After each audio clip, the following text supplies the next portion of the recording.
సాయంత్రం వేళ మేడమీద కూర్చుని ఉన్నారు అమ్మమ్మ మనవడు అఖిల్. అఖిల్ అప్పుడే స్కూల్ నుండి వచ్చి అక్కడ జరిగిన ప్రతి చిన్న విషయాన్ని ఆపకుండా ఎదుటివారు చెప్పేది వినకుండా గడగడలాడేస్తున్నాడు. అది గమనించిన అమ్మమ్మ చిరునవ్వుతో అఖిల్ పక్కన కూర్చుంది.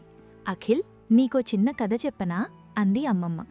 అఖిల్ వెంటనే ఆగి చెప్పమ్మమ్మా అన్నాడు. అనగనగా ఒక ఊరిలో ఇద్దరు వర్తకులు ఉండేవారు. ఒకడి పేరు సోము, రెండోవాడు రాము. ఇద్దరూ నగలమ్మేవారే. సోముకి మాటలెక్కువ. తన దగ్గరికి ఏ కస్టమర్ వచ్చినా వాళ్ళేమడుగుతున్నారో వినకుండా తన నగలు ఎంత గొప్పవో, తను ఎంత దూరం వెళ్లి వాటిని తెచ్చాడో గంటల తరబడి వాగుతూనే ఉండేవాడు. కాని రాము అలా కాదు. కస్టమర్ ఏమడుగుతున్నాడో జాగ్రత్తగా విని కావాల్సిన దాన్ని మాత్రమే క్లుప్తంగా చెప్పేవాడు. ఒకరోజు ఒక పెద్ద ధనవంతుడు ఊరిలోకొచ్చాడు. మొదట సోము దగ్గరికి వెళ్లాడు. సోము ఆ ధనవంతుణ్ణి చూడగానే ఎక్కడలేని ఉత్సాహంతో తన గొప్పలన్నీ చెప్పడం మొదలుపెట్టాడు.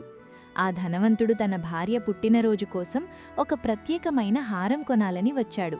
కాని సోము ఆ విషయం అడిగేలోపే తన గోడ గడియారాల గురించి, పాతకాలపు కత్తుల గురించి ఊదరగొట్టేశాడు. విసిగిపోయిన ధనవంతుడు అక్కడి నుండి బయటకొచ్చేశాడు.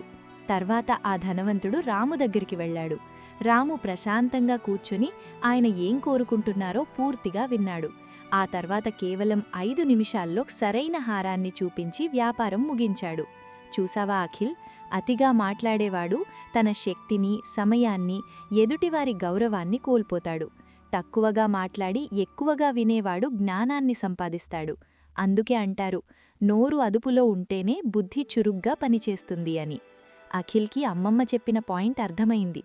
అనవసరంగా వాగడం వల్ల తనలోని శక్తి తగ్గడమే కాకుండా ఎదుటివారికి తన మీద విసుగొస్తుందని తెలుసుకున్నాడు.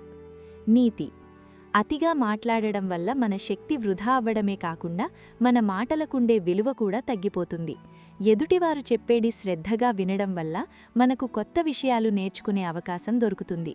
అనవసరమైన మాటలు వాదోపవాదాలకు, తప్పులకు దారితీస్తాయి. అదే మౌనం మన ఆలోచనలను క్రమబద్ధం చేస్తుంది. క్లుప్తంగా అవసరమైనప్పుడు మాత్రమే మాట్లాడడం అనేది ఒక గొప్ప సంస్కారం, మరియు అది సమాజంలో మనకు గౌరవాన్ని పెంచుతుంది.